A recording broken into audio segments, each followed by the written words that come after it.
In the small town of Amstetten, Austria, life had always seemed quiet and ordinary.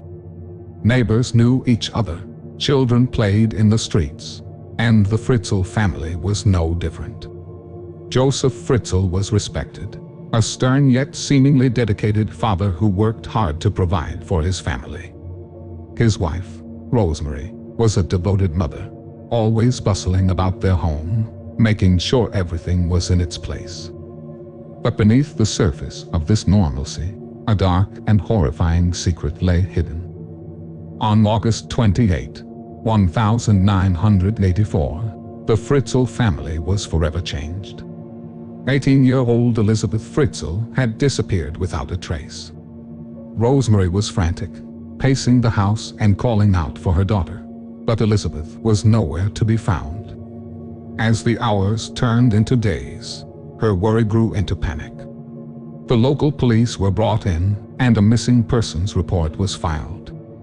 For weeks, the town was on edge, whispers of what might have happened to Elisabeth spreading like wildfire.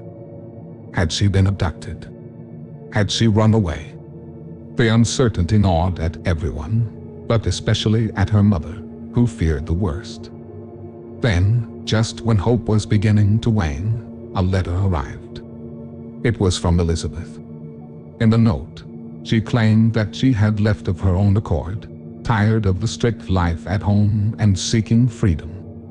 She mentioned joining a religious cult, something she had spoken about before, but never seriously. The letter, however, seemed genuine, and with it, the police's investigation came to a halt. They accepted that Elisabeth had left on her own, and over time, so did Rosemary, though her heart remained heavy with unanswered questions. Josef Fritzl, meanwhile, appeared as distraught as any father would be in such a situation. He spoke to the police, shrugging helplessly and claiming ignorance of Elisabeth's whereabouts. He suggested she had indeed joined a cult, an idea that seemed to fit with her sudden departure. The town eventually moved on, the Fritzl family adjusting to life without Elisabeth, though a shadow of sadness lingered. But what no one knew, what no one could have possibly imagined, was that Elisabeth was not far away. In fact, she was closer than anyone could have guessed, imprisoned just 20 feet below the family's home.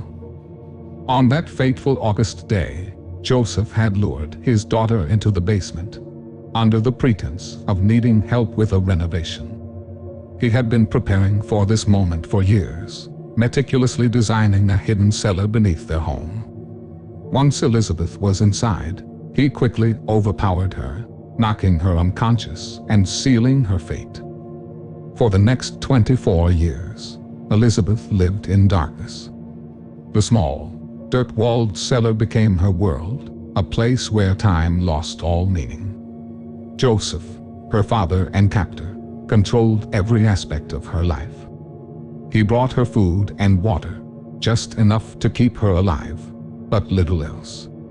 The isolation was suffocating, the darkness oppressive.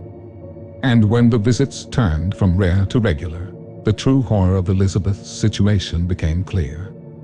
Josef, who had begun abusing her years before, now had her completely under his control, and he used that power in the most monstrous ways.